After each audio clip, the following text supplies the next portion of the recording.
Hello दोस्तों, स्वागत है आप सभी का स्लीपी क्लासेस में। तो आज का जो हमारा प्रीमिक्स है साइंस एंड टेक से रिलेटेड है। पर्टिकुलरली 5 क्वेश्चन डिस्कस करेंगे एक इंपॉर्टेंट टॉपिक से जो कि आपका रोबोटिक्स है आज का। ठीक है जी। तो मोस्टली जैसे ड्रोन रिलेटेड जो क्वेश्चंस रहेंगे वो भी आपके इंक्लूडेड रहेंगे इसमें।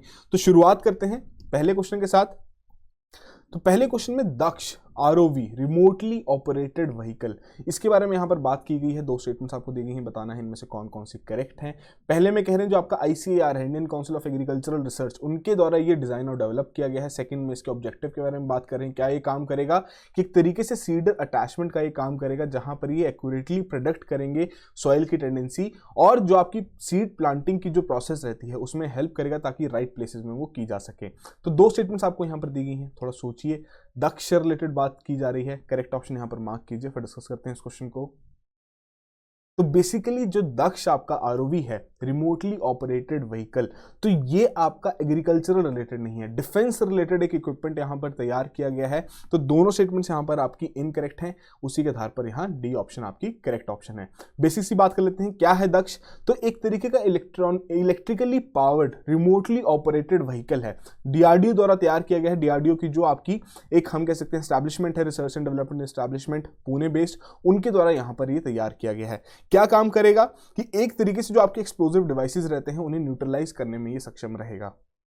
ठीक है जी। जैसे कि आपकी जो बॉम्ब डिस्पोजल यूनिट्स रहती हैं उनमें ये काफ़ी हेल्पफुल रोल प्ले करेगा आर्मी, पुलिस और पैरामिलिट्री फोर्सेस के लिए, किस तरीके के जो आईईडीज रहते हैं उन्हें ये हैंडल कर सकता है। इंपॉर्टेंट क्या है यहाँ पर कि इस तरीके की जो डिफेंस डेवलपमेंट्स हो रही हैं साइंस एंड टेक से रिलेटेड, वो भी आपको कवर करनी जरूरी है। ठीक है जी। मिसाइल्स वगैरह तो इंपॉर्टेंट रहती हैं, बट इस तरीके की जो छोटे छोटे डेवलपमेंट्स हैं वो भी आपसे वहां पर पूछी जा सकती हैं। तो किसी भी तरीके से अगर हम इसकी डायमेंशंस के बारे में बात करें या क्या रेंज है, यहाँ पे तो 500 मीटर की रेंज रखी गई है, बाकी डायमेंशंस आपको यहाँ पर मेंशन की जा चुकी हैं। और इस तरीके की इसकी इमेज है। ठीक है जी।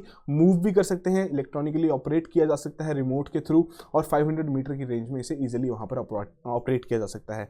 ठीक है जी। इंपॉर्टेंट है एग्जाम पॉइंट से जितनी भी आपकी डिफेंस डेवलपमेंट्स रहती हैं। अगले क्वेश्चन की ओर बढ़ते हैं। कुछ पेयर्स दिए गए हैं, किस फॉर्म में कि रोबोट का नाम और उसकी क्या यूजेबिलिटी है। 3 पेयर्स हैं, बताना है इनमें से कौन कौन से यहां पर करेक्ट हैं। 4 कोड्स प्रोवाइड किए गए हैं।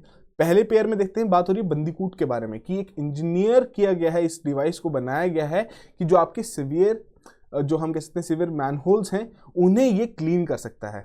सेकंड में कह रहे हैं द विंसी रोबोट के बारे में कि जो आपके एंटी टेररिस्ट और काउंटर इंसर्जेंसी ऑपरेशंस हैं उनमें असिस्ट करेगा। और थर्ड में कह रहे हैं जो मानव के बारे में कि मेडिकल सर्जरी में फैसिलिटेट करेगा। तो 3 पेयर्स आपको दिए गए हैं, थोड़ा सोचिए, करेक्ट ऑप्शन यहाँ पर मार्क कीजिए, फिर डिस्कस करते हैं इस क्वेश्चन को।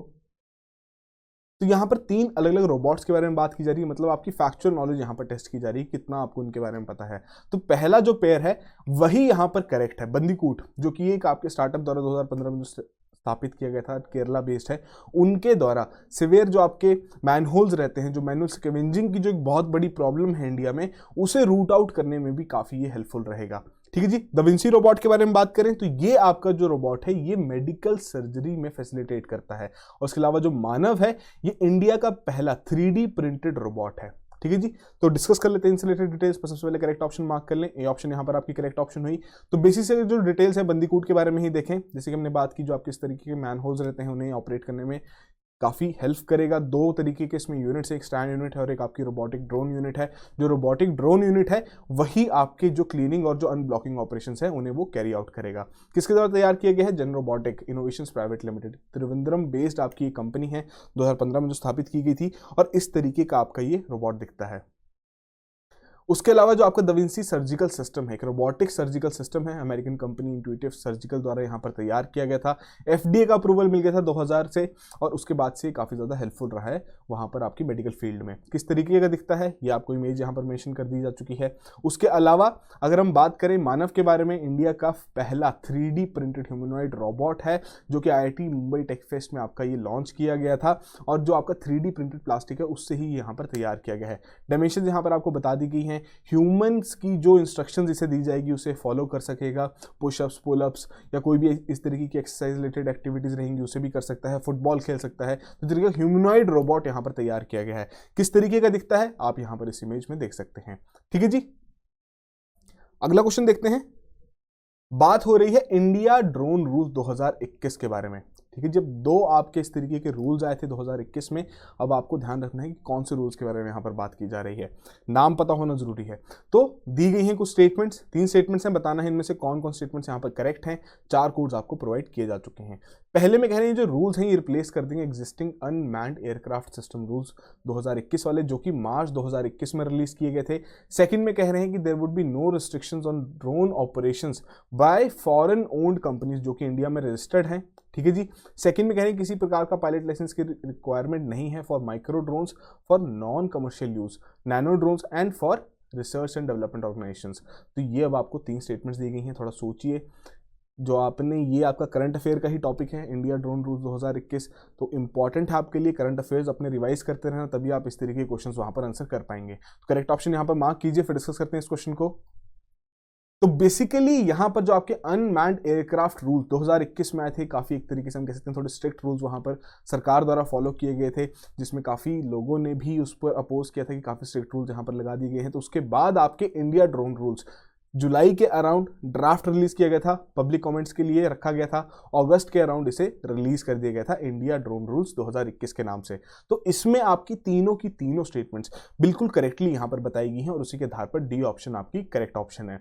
तो बेसिस से अगर हम बात करें कि क्या की फीचर्स हैं, कि पहली बात जो फी जो वहां पर रखी गई थी तो वो रिड्यूस कर दी गई है टू नॉमिनल लेवल्स, और उसमें जो हर एक size of drone, micro, nano, medium, large, उसके हिसाब से जो वहां पर फीस रखी गई थी वो भी यहां पर डीलिंग कर दी गई कि साइज ऑफ ड्रोन पर वो आपका निर्भर नहीं करेगा। फॉर एग्जांपल जो आपकी फीस थी for a remote pilot licence fee has been reduced from आपका 3,000 रुपए था for large drone to INR 100, सिर्फ 100 रुपीज का ये रहा है for all categories of drones, ठीक है जी। और ये आपका 10 साल तक वैलिड रहेगा। उसके अलावा क्या बात रखी गई है इस पूरे रूल्स में, जो आपका डिजिटल स्काई का जो प्लेटफॉर्म है बेसिकली, जो कि सरकार द्वारा मेंटेन किया जाता है, एक वहां पर आपका user friendly single window system तैयार किया गया है और जिसमें वहां पर जाके रजिस्ट्रेशन प्रोसेस आप कंप्लीट कर सकते हैं। फिर उसके अलावा no remote pilot licence required for micro drones, ये आपको क्लियर हो गया।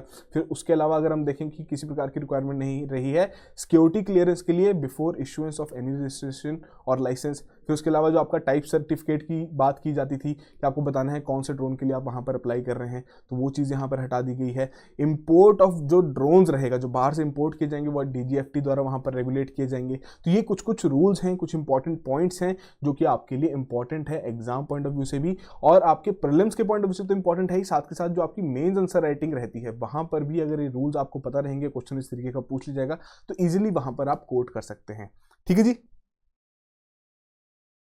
फोर्थ क्वेश्चन देखते हैं। रिसेंटली कह रहे हैं जो केंद्रीय सरकार है उन्होंने India's air space map for drone operation वहां पर रिलीज किया है, तो उसी से रिलेटेड अब आपको कुछ स्टेटमेंट्स यहां पर दी गई हैं। दोबारा से ड्रोन रिलेटेड क्वेश्चन है, बताना है इनमें से कौन कौन स्टेटमेंट्स आपकी यहां पर करेक्ट हैं। तो पहली स्टेटमेंट कह रहे हैं जो ग्रीन जोन के बारे में बात हो रही है कि आपका एयर स्पेस है up to 200 feet above the area located between 8 to 12 kilometre from the perimeter of an operational airport. Second में कह रहे हैं येलो जोन के बारे में कि एक एयर स्पेस है above the 400 feet in a designated green zone. और थर्ड में क्या कह रहे हैं कि जो आपका रेड जोन है वो एक नो ड्रोन जोन है with in which the drones आपके ऑपरेट किए जा सकते हैं जब जो concerned air traffic control authority रहेगी उसकी वहां पर परमिशन रहेगी। तो 3 स्टेटमेंट्स आपको दी गई हैं, थोड़ा सोचिए। 3 जोन्स के बारे में यहाँ पर बात की जा रही है, क्या उनकी डेफिनेशन यहाँ पर करेक्टली मेंशन की गई हैं जो रिसेंटली इंडिया का एयर स्पेस मैप रिलीज हुआ है उसके आधार पर। करेक्ट ऑप्शन यहाँ पर मार्क कीजिए, फिर डिस्कस करते हैं इस क्वेश्चन को भी। तो बेसिकली यहां पर आपकी पहली 2 स्टेटमेंट्स बिल्कुल करेक्ट हैं। अब यहां थोड़ा समझने की जरूरत है कि किस तरीके से, यही समझने की कोशिश करते हैं कि जो आपका ग्रीन जोन रहेगा, सपोज ये आपका ग्रीन जोन है, तो वहां पर जो आपकी 400 फीट तक की हाइट रहेगी, कोई भी डेजिग्नेटेड एरिया रहेगा जो 400 फीट तक की हाइट का रहेगा तो वो आपका वहां पर ग्रीन जोन रहेगा इतनी हाइट तक। उसके बाद जो आपका जोन रहेगा वो आपका येलो जोन वहां पर बन जाएगा, ठीक है जी। उसके अलावा अब जो ऐसा एरिया रहेगा जैसे कि आपके स्टेटमेंट में भी यहां पर मेंशन था 8 to 12 kilometres from the perimeter of an operational airport, तो उसके अंडर का जो यहां पर एरिया रहेगा तो वहां पर क्या करेंगे, जो आपकी ये ग्रीन जोन की लिमिट है 400 फीट तक की वो रिड्यूस की जा चुकी है टू ओनली 200 फीट। तो दो जोन्स हैं, एक तो आपका डेजिग्नेटेड एरिया रहेगा और दूसरा आपका कौन सा रहेगा, जो इस तरीके के ऑपरेशनल एयरपोर्ट्स के इस पर्टिकुलर 8 to 12 किलोमीटर की रेंज के अंदर है। तो वहां पर जो ग्रीन जोन की लिमिट रहेगी, जो हाइट रहेगी, वो वहां पर डिक्रीज कर दी जा चुकी है और ग्रीन जोन से ऊपर जितना भी आपका एरिया रहेगा वो आपका येलो जोन माना जाएगा। रेड जोन आपको पता ही लग गया, जहां पर किसी प्रकार की आपकी ड्रोन एक्टिविटीज कैरी आउट नहीं की जा सकती। तो वही चीज अब आपको एक्सप्लेनेशन में भी यहां पर बताई गई है। डिस्कस कर लेते हैं एक बार कि पहली बात तो सितंबर 2021 में आपका इंडिया का एयर स्पेस मैप वहां पर रिलीज किया गया। जो कुछ फीचर्स हैं वो आपको यहां पर मेंशन किए जा सकते हैं, जैसे ग्रीन जोन के बारे में हमने बात की कि एयर स्पेस है up to 400 feet that has not been designated as a red और येलो जोन, ठीक है जी। और 200 फीट तक कहां रहेगा, जहां पर जो एरिया है वो लोकेटेड है between 8 to 12 kilometre from the perimeter of an operational airport, ठीक है जी। येलो जोन क्या रहेगा कि जो आपका डेजिग्नेटेड ग्रीन जोन है उससे 400 फीट के अबव तो जैसे कि हमने बात की वैसे तो रहेगा ही, उसके अलावा जो आपका इस तरीके का 200 फीट तक की रिस्ट्रिक्शन जहां पर है उससे अबव जो एरिया रहेगा वो आपका वहां पर बेसिकली येलो जोन कहलाएगा, ठीक है जी। फिर वही बात करें जो ड्रोन ऑपरेशंस के बारे में बात हो रही थी कि जो येलो जोन के आपके ड्रोन ऑपरेशंस रहेंगे तो वहां पर जो concerned air traffic control authority है, जैसे कि एयरपोर्ट अथॉरिटी ऑफ इंडिया हो गया, इंडियन एयरफोर्स हो गया, नेवी हो गया, इनकी परमिशन लेना जरूरी है, ठीक है जी। तो इस चीज का ध्यान रखना है कि इसमें आपकी जो concerned air traffic control authority है उनकी परमिशन लेनी है। रेड जोन में आपको वहां पर जो स्टेटमेंट दी गई थी, थर्ड स्टेटमेंट दी गई थी, तो वहां पर ये बात रखी गई थी, तो इसीलिए वो आपकी इनकरेक्ट थी कि वहां पर आपको जो येलो जोन की कंडीशन है वो मेंशन की गई थी। रेड जोन में क्या है कि जो केंद्रीय सरकार है उनसे डायरेक्टली यहां पर परमिशन लेनी पड़ेगी अगर आपको किसी भी तरीके की ड्रोन एक्टिविटीज वहां पर कैरी आउट करनी है, ठीक है जी। तो जो आपका ये जो पूरा एयर स्पेस मैप है फ्रीली अवेलेबल है डिजिटल स्काई प्लेटफॉर्म पे, किसी प्रकार की लॉगिन रिक्वायरमेंट्स की जरूरत वहां पर नहीं रहती। और वही चीज़ आपको यहाँ पर एक तरीके से स्क्रीनशॉट यहाँ पर हमने लिया है आपके इस डिजिटल स्काई प्लेटफॉर्म का कि किस तरीके से वहाँ पर ऑप्शंस आप चूज कर सकते हैं, state airport, road airport, yellow airport, जो अलग अलग रेंज वहाँ पर मेंशन की गई हैं। फिर जो आपका जियो जोन रहेगा, तो ये सभी चीज़ें आपको वहाँ पर अच्छे से मेंशन है। अब यहाँ पर ध्यान क्या रखना है कि ये आपका डायनामिक नेचर का है, जो ये मैप यहाँ पर तैयार किया गया डायनामिक नेचर का है। तो कभी भी अगर कोई भी व्यक्ति वहाँ पर किसी प्रकार की ड्रोन एक्टिविटी कैरी आउट करना चाहता है, मोर देन हम कह सकते हैं कि 400 फीट से अबव उसे कैरी आउट करनी है, तो उसे इस मैप पर जाकर अपने रीजन में क्या जोन अभी एलोकेटेड है वो चेक करना जरूरी है। तो मोस्टली जितने भी आपके डिफेंस एस्टैब्लिशमेंट्स हैं, कैंट एरिया है, तो वहाँ पर तो आपका मोस्टली रेड जोन ही रहता है। जो आपका इंटरनेशनल एयरपोर्ट्स या जो भी ऑपरेशनल एयरपोर्ट्स रहेंगे वहाँ पर भी रेड जोन रहेगा, उसके बाहर का जो एरिया रहेगा वो आपका येलो जोन हो जाएगा। तो ये अब सभी के लिए इंपॉर्टेंट क्या रह गया है कि कॉन्स्टेंटली जब भी इस तरीके की ड्रोन एक्टिविटी कैरी आउट करनी है तो पहले यहाँ पर चेक करना जरूरी रहेगा, ठीक है जी।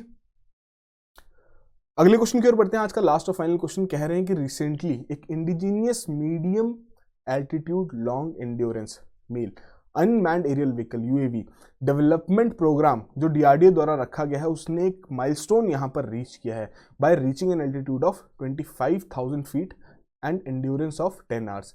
तो कौन सा ऐसा आपका प्रोग्राम है जो कि डीआरडीओ द्वारा शुरू किया गया है जिसके बारे में यहाँ पर मेंशन किया जा रहा है? चार ऑप्शंस आपको दी गई हैं, यूएवी नेत्रा, रुद्रम, घातक या रुस्तम 2। तो थोड़ा सोचिए, करेक्ट ऑप्शन यहाँ पर मार्क कीजिए। थोड़ा करंट अफेयर ओरिएंटेड आपका क्वेश्चन है, फिर डिस्कस करते हैं इस क्वेश्चन को भी। देखिए यहाँ पर रुद्रम तो आप काफी इजिली एलिमिनेट कर सकते हैं, आपको पता है मिसाइल प्रोग्राम है तो आपका एलिमिनेट हो जाएगा। उसके अलावा जो तीनों हैं ये अब आपके यहाँ पर बेसिकली यूएवी प्रोग्राम्स ही हैं, तो उसमें आपकी करेक्ट ऑप्शन है रुस्तम 2।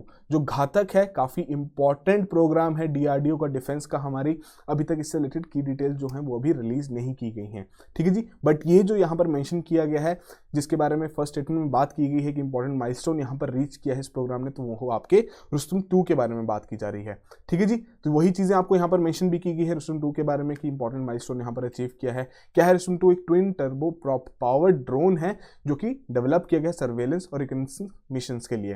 तो उससे रिलेटेड जितनी भी डिटेल्स हैं वो आपको यहाँ पर मेंशन की जा चुकी हैं कि यहाँ पर पेलोड भी कैरी कर सकता है आपका, और जितनी भी हमारी 3 सर्विसेज हैं, एयरफोर्स, नेवी एंड आर्मी, तीनों में ये अपना रोल अहम तरीके से निभा सकता है, ठीक है जी। तो डिफेंस डेवलपमेंट्स में तो आप ध्यान रखिए कि जो आपकी मिसाइल्स प्रोग्राम्स हैं वो तो इंपॉर्टेंट रहते ही हैं, या जो भी इस तरीके के नए नए आपके टेक्नोलॉजिकल इनोवेशंस की जा रही हैं वो इंपॉर्टेंट रहती हैं, बस साथ के साथ जो आपके इस तरीके के छोटे छोटे कंपोनेंट्स हैं जो कि तैयार किए जा रहे हैं, जो कि बहुत बड़ा रोल प्ले करते हैं हमारी डिफेंस स्ट्रैटेजी में, वो भी इंपॉर्टेंट है। ठीक है जी।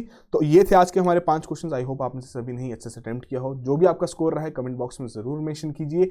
और इसी तरीके से जो रेगुलरली हमारा इनिशिएटिव चल रहा है, जहां पर हम दिन के 5 क्वेश्चन डिस्कस करते हैं, थीम बाय थीम डिस्कस करते हैं, ताकि ऐसा कोई टॉपिक ना रहे जिससे रिलेटेड हमने क्वेश्चन डिस्कस ना किए हों, ताकि आपकी प्रिपरेशन भी अच्छे से होती रहे और आपको फीडबैक भी मिलता रहे कि अगर आपका सब्जेक्ट या कोई भी इस तरीके का टॉपिक ऑलरेडी तैयार कर चुके हैं, आपने नोट्स बना लिए हैं, तो आपको एक तरीके से फीडबैक भी मिलेगा अगर कोई पॉइंट आपने वहां पर स्किप कर दिया होगा। अगर क्वेश्चन गलत हो रहा है, किस रीजन की वजह से गलत हो रहा है, अगर आपने वो पॉइंट स्किप कर दिया है, तो नोट्स में कंपाइल करना बहुत इंपॉर्टेंट है।